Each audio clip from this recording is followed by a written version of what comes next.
फिरोजाबाद लोकसभा चुनाव में समाजवादी पार्टी का प्रचार और भी तेज हो गया है।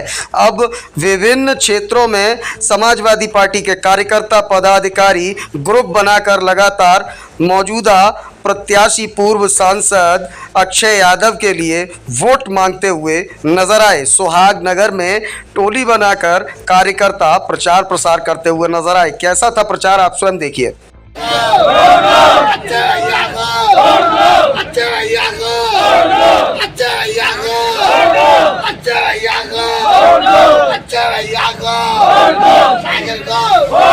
मैं सुहागनगर क्षेत्र में डोर टू डोर जाकर महिलाओं से वोट की अपील कर रहे हैं। 7 मई को सभी ज्यादा से ज्यादा वोट देकर अक्षय भैया को विजयी बनाए। समाज कहती है कि उनके शासन में महिलाएं सशक्त हुई हैं, आपको क्या लगता है? मुझे तो नहीं लगता, मैं खुद महिला हूँ। नौकरी मिली है क्या किसी महिलाओं को? जितनी भी नौकरियों की वैकेंसी निकली है वो सब बेकार हो गई है, या तो पेपर रद्द हो गया है या फिर उन वैकेंसी में आगे कोई काम नहीं हुआ है, तो सशक्त कहाँ से हो गई? जी योगेश जी, किस तरीके का प्रचार चल रहा है? देखो, मैं आपको बता दूं, ये लोकतंत्र बचाने का चुनाव है, संविधान बचाने का चुनाव है। ये बेरोजगारी के खिलाफ चुनाव है, भुखमरी के खिलाफ चुनाव है, महिला उत्पीड़न के खिलाफ चुनाव है। इंडिया गठबंधन इन्हीं सारे मुद्दों को लेकर पूरे देश में लगातार प्रचार प्रसार कर रहा है। महिला उत्पीड़न की आप बात कर रहे हैं, भाजपा तो कहती है उनके शासन में महिलाएं सशक्त हुई हैं। फिरोजाबाद प्रत्याशी लगातार महिला सशक्तिकरण की बात करते हैं, कितना समय? NCRB के आंकड़े उठाकर देख लीजिए, पूरे उत्तर प्रदेश नंबर 1 है। चाहे महिलाओं के साथ बलात्कार हो, चाहे हत्याएं हो, चाहे चेन स्नैचिंग वगैरह हो। ये मैं नहीं कह रहा, ये NCRB के आंकड़े कह रहे हैं कि NCRB के आंकड़े कह रहे हैं। और भारतीय जनता पार्टी से झूठी कोई भी पार्टी नहीं है। वो झूठ को भी इस तरह से प्रेजेंट करते हैं, बहुत बड़ा इवेंट बना के NCRB के आंकड़ों के अनुसार महिला उत्पीड़न के मामले में उत्तर प्रदेश नंबर 1 है पूरे देश के अंदर। 27 को योगी जी आ रहे हैं, अखिलेश जी कब आएंगे? राष्ट्रीय अध्यक्ष जी यहाँ पर 4 तारीख का कार्यक्रम लग गया। माननीय राष्ट्रीय अध्यक्ष जी मक्कनपुर में बिल्टीगढ़ मैदान में आ रहा है। जी पार्षद जी, आज आपके क्षेत्र में जनसंपर्क है, किस तरीके से जनता के बीच में जा रहे हैं, क्या उपलब्धियां गिना रहे हैं, किस तरीके से वोट मांग रहे हैं?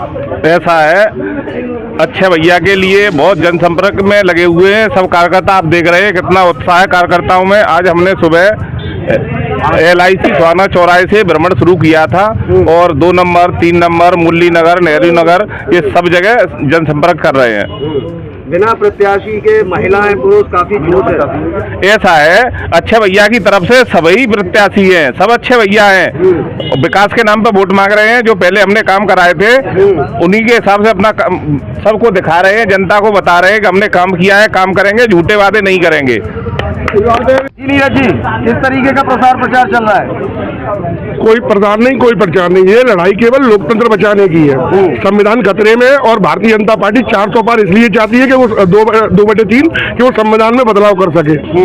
एक कार्यकर्ता घर घर जाकर वोट मांग रहा है और उसके बदले जो हमें जवाब मिल रहा है वो ये मिल रहा है कि हम उसको वोट देंगे जो गंगा जल लाया है, हम उसको वोट लेंगे जो आपके मेडिकल कॉलेज लाया है, हम उसको वोट देंगे जिसने शहर की गलियां सुधारी।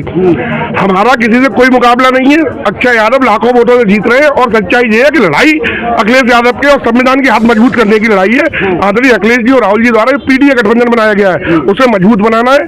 आगे बढ़कर जो भी आएगा सामने वो ध्वस्त हो जाएगा, चाहे कोई भी हो। ये लड़ाई समरसता की है, सामाजिक न्याय की है, जातिगत जनगणना की है और PDA मजबूत होगा, इंडिया आगे बढ़ेगा। समाजवादी पार्टी और राहुल गांधी उत्तर प्रदेश में 80 हराओ, नौकरी पाओ।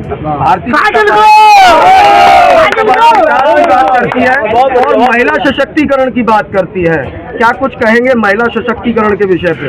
उत्तर प्रदेश में मैनपुरी सांसद डिम्पल यादव, उनसे ज्यादा महिला सशक्तिकरण के बारे में कोई बात नहीं कर सकता। जो महिला कानून बने थे और जो महिलाओं की सुरक्षा के लिए जो व्यवस्था की गई थी वो डिम्पल यादव द्वारा रचित थी। फिरोजाबाद के जो भाजपा प्रत्याशी है वो लगातार ये कह रहे हैं कि भाजपा के शासन में महिलाएं महफूज हैं। उनके लिए मैं कमेंट क्या करूं, कमेंट लायक ही नहीं है। जी श्यामबरन जी, कैसा प्रचार चल रहा है? प्रचार प्रसार बहुत जोरों से चल रहा है और जो महिला सशक्तिकरण की बात करते हैं वो अपने गलेबान में झांक के देखें कि वो कितने साफ और सुथरे हैं और महिलाओं के वोट उनको कैसे मिलेंगे ये वो खुद जान सकते हैं। महिलाएं इस बार उनको वोट नहीं करेंगी क्योंकि महिला सशक्तिकरण की बात करने वाले जो भी प्रत्याशी हैं उनको महिलाएं अच्छी तरह से वाकिफ हैं और जानती हैं। मैं आपसे कहना चाहता हूं कि सांसद जी यहाँ से 2 लाख वोटों से विजयी होंगे। जय समाजवाद, जय हिंद। समाजवादी पार्टी के सभी वरिष्ठ नेताओं के साथ, कार्यकर्ताओं के साथ, सेक्टर प्रभारियों के साथ, बूथ के प्रभारियों के साथ हम लोग माननीय अक्षय यादव जी के लिए घर घर जा करके, पैर छू करके, हाथ जोड़ करके वोट की अपील कर रहे हैं। और यही जनता से अपील कर रहे हैं कि जो डिजर्विंग है, जिसने आपके लिए विकास किया, गंगा जल लेकर के आए, 60 किलोमीटर से हजारों करोड़ की योजना फिरोजाबाद को दी, ऐसे व्यक्ति को जिताएं, समाजवादी पार्टी के अक्षय यादव जी को जिताएं और फिर से हम विकास की धारा इस फिरोजाबाद में फहराएंगे। कमलेश जी, उम्र को लेकर भाजपा प्रत्याशी का कुछ घमासान चल रहा था। जब उनसे पूछा गया कि आपकी उम्र को लेकर क्या विवाद है, तो वो कह रहे थे कि मैं कई किलोमीटर पैदल चलता हूँ, मेरी उम्र 37 वर्ष है। आप बता दीजिए। माननीय अक्षय भैया जी ने इस पर अपना बयान दिया हुआ है और उनके बयान को ही हम लोग आगे कह रहे हैं कि जो उन्होंने पिछली बार एफिडेविट दिया था और इस बार में अंतर आया है, हम तो उस पर बात पर कह रहे हैं कि 10 साल में उनकी उम्र 15 साल कैसे बढ़ गई। कैसा जनसंपर्क चल रहा है? देखिए, आज माननीय अक्षय यादव जी के समर्थन में हमारे समाजवादी पार्टी के सैकड़ों कार्यकर्ता सुहागनगर सेक्टर 1, 2, 3, 4 सभी जगह जा रहे हैं। हमारे कार्यकर्ताओं में इतना उत्साह है और जनता का इतना भरपूर हम लोगों को प्यार मिल रहा है, पूरा भरोसा दिलाया जा रहा है कि अक्षय भैया ने जो पिछली बार जो कार्य किए, इस विकास के नाम पर अक्षय भैया को वोट दे रहे हैं। लोगों ने पूरा आश्वासन दिया है कि अक्षय भैया इस बार 2 लाख से अधिक वोटों से विजयी होंगे।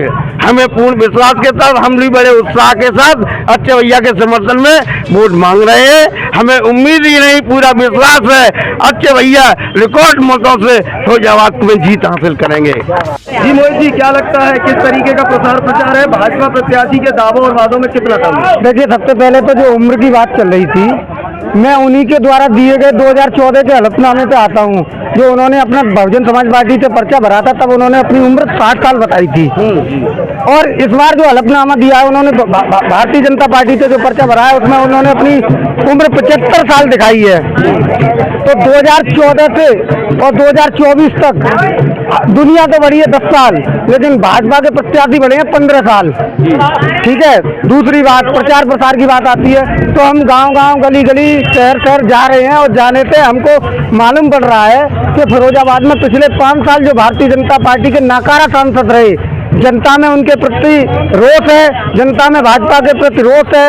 और मैं आपको विश्वास दिलाना चाहता हूं आपके चैनल के माध्यम से शहर की जनता को कि फिरोजाबाद से समाजवादी पार्टी के प्रत्याशी आदरणीय अक्षय यादव जी कम से कम 3 से 3.5 लाख वोटों से जीतने जा रहे हैं। और ये मैं नहीं कह रहा, ये भाजपा के कार्यकर्ता जिनसे अकेले में जब बात होती है तब वो कहते हैं, जो विश्वदीप जी के साथ चल रहे हैं वो भी हरा रहे हैं। संविधान में व्यवस्था की गई थी कि 2 कैटेगरी बनाई गई थी, एक रिजर्व कैटेगरी और रिजर्व कैटेगरी। अनरिजर्व कैटेगरी में रिजर्व कैटेगरी वाले चले जाते थे, रिजर्व कैटेगरी में SC OBC अन कैटेगरी आती थी।